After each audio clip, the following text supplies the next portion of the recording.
இந்த வாரத்தில் கரூர்ல நடைபெற்ற அந்த முப்பெரு விழாவில் திரு ஸ்டாலின் அவர்கள் பேசிய அந்த உரை இந்த எல்இடியில காண்பிப்பாங்க.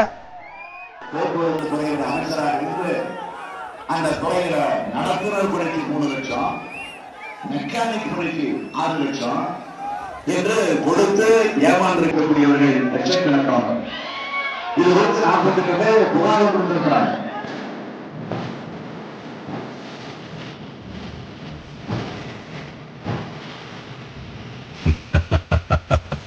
அதாவது திரு செந்தில் பாலாஜி அவர்கள் உலகத்திலே உள்ள ஒட்டுமொத்த ஏமாற்று வேலையும் ஒருங்கே கற்று தேர்ந்தவர் தான் இந்த செந்தில் பாலாஜி.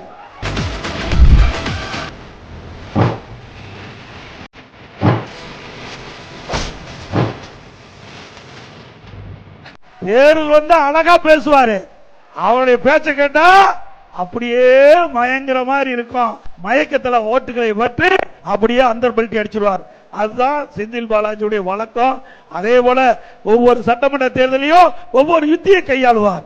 அப்படி போன முறை 2021 சட்டமன்ற பொது தேர்தலில் ஒவ்வொரு குடும்பத்திற்கும் ஒருவருக்கு வேலை தருவதாக வாக்குறுதி அளித்தார். நிறைவேற்றினாரா?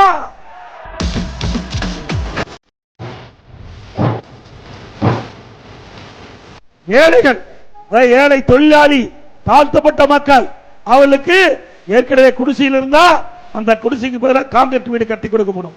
அதோட வீட்டு மனையே இல்ல, ஏழை தொழிலாளிக்கு வீட்டு மனை இல்ல, தாழ்த்தப்பட்ட மக்களுக்கு வீட்டு மனை இல்ல, அப்படி இல்லாதவர்களுக்கு கண்டுபிடித்து அவர்களுக்கு சொந்தமா நிலம் வாங்கி அற்புதமான காங்கிரீட் வீடு கட்டி கொடுக்கப்படும்.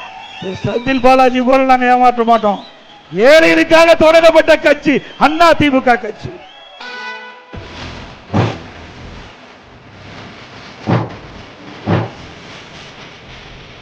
மக்களை, தமிழகத்தை ஸ்டாலின் மாடல் அரசு, பெயிலின் மாடல் அரசு, பை பை ஸ்டாலின்.